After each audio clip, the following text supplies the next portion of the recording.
semua ya. Alhamdulillah. Kita berdoa dulu sebentar. Ya, kita mulai berdoa.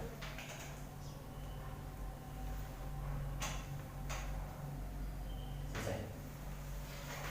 Oke, perkenalkan nama saya Denuansa. Ya, saya dari ekonomi dan dari pendidikan. Itu mengenai entrepreneurship. Ya, entrepreneur. Tahu artinya entrepreneur? Wirausaha, cakep ya. Oke. Nah, namanya wirausaha itu kan intinya kita berbisnis ya. Kenapa berbisnis bagaimana kan gitu ya. Jadi bisnis itu harus punya satu kekuatan ya. Jadi bukan hanya istilahnya sekedar keinginan ya. Nah, kebanyakan banyak orang menganggap bahwa berbisnis itu bakat ya. Nah, memang ada dari bakat ya, tapi tidak bakat juga semuanya ya, karena itu namanya bisnis bisa dilatih ya. Makanya ada pelatihan, adanya pembimbingan ya, adanya pendidikan. Contohnya mungkin ada satu lembaga pendidikan yang menawarkan materi khusus tentang entrepreneurship ya. Nah, kenapa? Karena namanya berbisnis tidak asal kita punya gagasan atau ide terus kita terjun ya. Nanti bisnis kita bisa bangkrut ya. Nah, siapa yang pengen jadi pengusaha? Ayo, adik-adik. Oke, ini pengusaha apa? Kuliner. Oke, mantap. Perabotan rumah. Oke, mantap. Ada? Skincare. Oke, mantap ya. Oke. Nah, ini semuanya harus ada basicnya. Nah, kita lihat di sini. Kenapa saya memakai rancangan ini? Ini namanya mind map ya. Mind map. Jadi agar kita terfokus untuk kemana arahnya, gitu ya. Oke, yang pertama untuk menjadi entrepreneur itu pertama adalah awareness ya. Awareness itu artinya kepekaan. Seorang entrepreneur itu harus punya spirit ya, punya spirit yang kuat ya. Jadi bukan melihat orang lain berhasil, saya mencoba deh bisnis itu gitu ya. Jadi enggak kayak gitu juga. Tapi kalau jiwa entrepreneur itu walaupun kita tidak tahu dasarnya gimana, mulainya gimana, itu dengan cara spirit aja dulu yang kuat ya. Nah, kemudian basic kedua adalah ilmu teknis. Ilmu teknis itu nanti bisa dengan di lapangan, apakah dengan ilmu teknis itu berhubungan dengan cara ya. Kalau cara otomatis nanti ada berhubungan dengan manajemen. Itu namanya ilmu teknis ya. Nah, dalam ilmu teknis ini makanya tadi di sini ada konsep ya. Konsep, namanya konsep berarti berhubungan dengan langkah gitu kan. Nah, untuk langkah di sini kan ini kita lihat di sini harus ada ide ya, harus ada ide. Konsepnya gimana? Nah, terus apa yang kita mau buat? Kayak tadi bagus ya. Kuliner, idenya kayak gimana ya.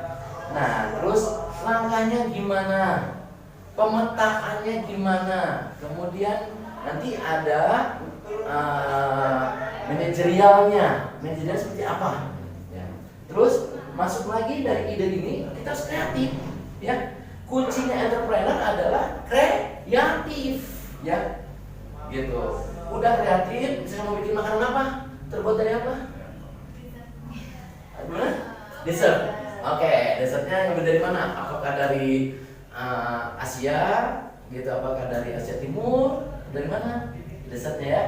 Oke, sip. Nah, inovatifnya artinya yang sudah ada bisa di build up lagi nggak? Gitu. Kalau misalkan dari Asia Timur itu toppingnya gimana? Bisa nggak kita dengan topping dengan kearifan lokal?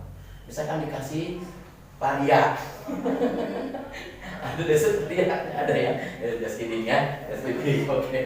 Nah, kemudian namanya ide untuk menjadi entrepreneur yaitu memiliki value.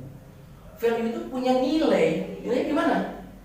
Nah, nilainya ada kemanfaatan, ya, kemanfaatan untuk diri kita, ya, keluarga dan lingkungan besar yaitu masyarakat. Nah, kuliner ini mungkin mau bikin di daerah mana, ya, terus perabotan di daerah mana, artinya memudahkan. Ada orang cari serok gitu ya, cari susu ya, gitu, lebih mudah gitu orang supaya lebih membeli tidak terlalu jauh ya.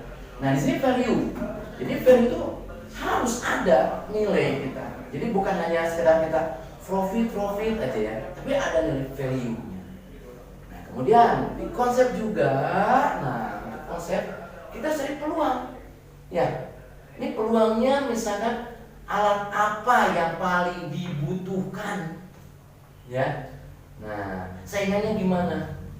Nanti ada bab berikutnya ya, penjelasan berikutnya ada. Nah jadi peluang ini pemantauan yang istilahnya secara helikopter view, ya. Jadi lihatnya jangan sejajar. Kalau sejajar kita ini saingan. Ini jual kartel, ini jual kompor, ini jual ini, mana ya? Nah, helikopter view. Dengan helikopter view kita akan tahu, oh yang belum ada itu misalkan jualan mutu, ya. Nah, kayak gitu ya. Oke, ini disebut konsep yaitu peluang. Kedua, fokus pada eksekusi. Jadi kita fokus, jadi actionnya ya, gitu. Jadi, oh ini gimana nih? Supply-nya dari mana nih kalau kita ngambil barang ini, ya? Terus distribusinya jauh nggak? Ongkos kirimnya jauh nggak? Gitu kan?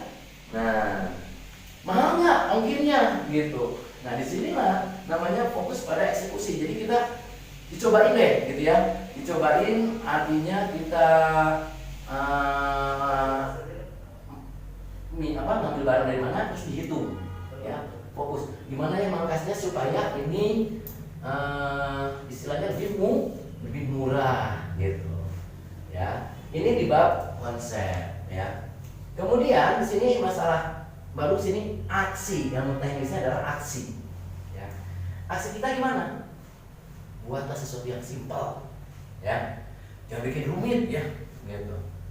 Bikin skincare ya. Nah, skincare jenisnya apa? Nah, kalau bisa, kalau ini agak misalnya mirip-mirip wadah atau apa gitu ya, gitu. Yang penting di sini kita berpikir jangan diperumit. Wah ini ginilah, ini gitulah ya, gitu. Jangan. Entrepreneur selalu do it the best, bikin simple ya. Kemudian disiplin. Apapun pekerjaan tanpa disiplin kelihatan acak-acakan. Disiplin ilmu manajerialnya, disiplin kita memakai relationship-nya, kerjasamanya, ya. Ada nanti tambahan ilmu apa? Itu public speaking-nya. Harus public speaking, ya. Jadi ini tidak hanya ilmu ekonomi toh, ya, gitu. Nah, oke. Kemudian masuk lagi mencari peluang baru. Nah, peluang baru misalkan bisa nggak dipindahin misalkan TSM pindah ke ujung berung, ya harus bisa ya. Jadi jangan wah rumit kali, jangan, bisa, kuncinya bisa ya, dengan keyakinan tadi spirit. Oke, sip, sampai situ dulu, bisa ke cerna. Oke, mantap. Oke, saya lanjutkan.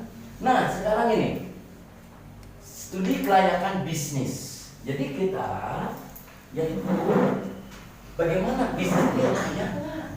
Di sini ada layak dalam bisnis, artinya ada profitnya nggak? Jangan sampai nanti malah jadi minus, ya. Jadi layak nggak ini barang ini dijual di sini, sementara jauh dari tempat distribusi. Nah itu tolong pikirkan, ya. Kalau nggak layak udah jangan pikirin lagi, udah ganti, gitu. Nah berikutnya layak segi manajemen. Artinya layak segi manajemen itu mudah ditata, mulai dari SDM-nya, ya. Jadi semua awalnya berasal dari kemudahan, ya, kerjasama, ya, antar teamworknya gitu ya di manajemen ini. Ini bagian ini bagian ini, bagian ini, ya. Nah, misalkan saya direkturnya, ada yang manajemen perkantorannya, keuangannya, manajemen marketingnya, gitu ya. Nah, maka di sini memakai pola segi manajemen. Kedua, layak produk. Nah, hati-hati, banyak sekarang yang produk yang tidak layak, ya, gitu. Contoh, saya sebutin beli dari satu negara, ya. Jadi kalau beli harga segitu, udah ketemu, pasti rusaknya 3 bulan kemudian, ya. Nah, jangan sampai adik-adik ini juga ketika menjual, nah kejadiannya hal yang sama seperti itu. Jadi kita harus coba uji coba nih. Jadi jangan sampai ini produk bagus, tahunya nyakuannya 1 bulan atau 2 bulan ya, kan gitu. Jadi ini harus layak dulu produknya. Berikutnya layak secara hukum. Nah, ada ya tadi apa? Skincare, ya. Banyak UMKM ya. UMKM yang contohnya dengan skincare, ada yang dari herbal, terus dari produk jamu juga ya di UMKM itu. Kenapa pada mandek? Kenapa? Ya, karena dasar hukumnya tidak kuat, ya. Artinya itu harus dilihat nih, apakah si pendirian usahanya, ya, itu berbasis dari bahan yang tidak mengandung kimia berbahaya atau lethal chemistry, ya. Lethal itu artinya berbahaya. Banyak kan sekarang ya makeup yang lethal ya atau berbahaya gitu. Nah, terus apakah ini nanti hubungannya dengan siapa? BPOM gitu kan. Nah, terus nanti sertifikat halalnya, ya. Nah, terus pendirian usahanya bagaimana? Karena kalau di jenis yang seperti tadi ada skincare itu harus benar-benar safety, ya. Karena itu kenapa coba? Hubungannya dengan orang langsung kena gitu kan. Makanan, make up gitu, skincare apa hubungannya langsung ke fisik. Gimana kalau ada yang rusak ya kan? Yang sekali medsos banyak ya, bisa berkata panas, gatel. Nah, itu ternyata mengandung zat logam. Nah, itu harus. Jadi segi hukumnya bagaimana? Ya, dasar hukumnya, dasar pembuatan relasinya sama siapa. Oke, berikutnya. Setelah ini semua berjalan, ya. Nah, udah dipikirkan, maksudnya berjalan itu, baru kita menganalisa melalui SWOT, bukan SEWOT, ya. Oke. Nah, dengan melihat analisa SWOT, ya, nanti pertemuan berikutnya nanti saya terangkan lebih detail lagi. Nah, baru masuk ke sini, kesimpulan. Layak nggak nih produk, ya, gitu. Layak nggak Anda misalkan sebagai marketingnya, oke, sebagai manajer marketing atau GM-nya marketing, layak nggak Anda sebagai purchasing gitu kan, gitu. Nah, disinilah yang disebut dengan gambaran mengenai entrepreneur. Oke, ya, sampai situ dulu. Ada yang ditanyakan? Barangkali setelah ada tentang ini, ada yang ditanyakan nggak? Ayo. Cakep. Apa saya? Pertanyaannya, bagaimana cara menerapkan entrepreneur di kampus? Cara menerapkan entrepreneur di kampus. Simple. Nah, tadi kita berpikir dengan simple. Contoh begini. Sekarang, jadi sekali-kali ada nih jalan kemana, ya, sendirian sama keluarga, sama teman-teman. Nah, foto dulu wilayahnya. Tapi ya jangan yang sama kayak di Google atau di mana gitu misalnya, ya. Fotonya ini jangan. Tapi spot-spot yang kira-kiranya kalau kita istirahat, enak tuh kita istirahat, ya, gitu. Nah, itu di foto, ya, di foto. Nah, kemudian kita bikin IO yang kecil-kecilan, ya, teman-teman gitu. Apakah akhir semester, gitu ya. Nah, IO ini kita bentuk ini, apa? Yuk kita touring yuk. Di sini ada spot buat makan loh. Enak loh makannya ini khas Sunda. Oh, ini khas mana gitu kan. Nah, Terus ini tempatnya beda dengan yang lain gitu. Enak kita buat kompo. Ya, gitu aja dari saya. Terima kasih ya. Nanti untuk absen bisa nanti saya kirim linknya ya. Nah, itu aja. Oke, selamat siang. Saya sudah cari tempat lain. Ya, terima kasih. Ya, assalamualaikum warahmatullahi wabarakatuh. Waalaikumsalam.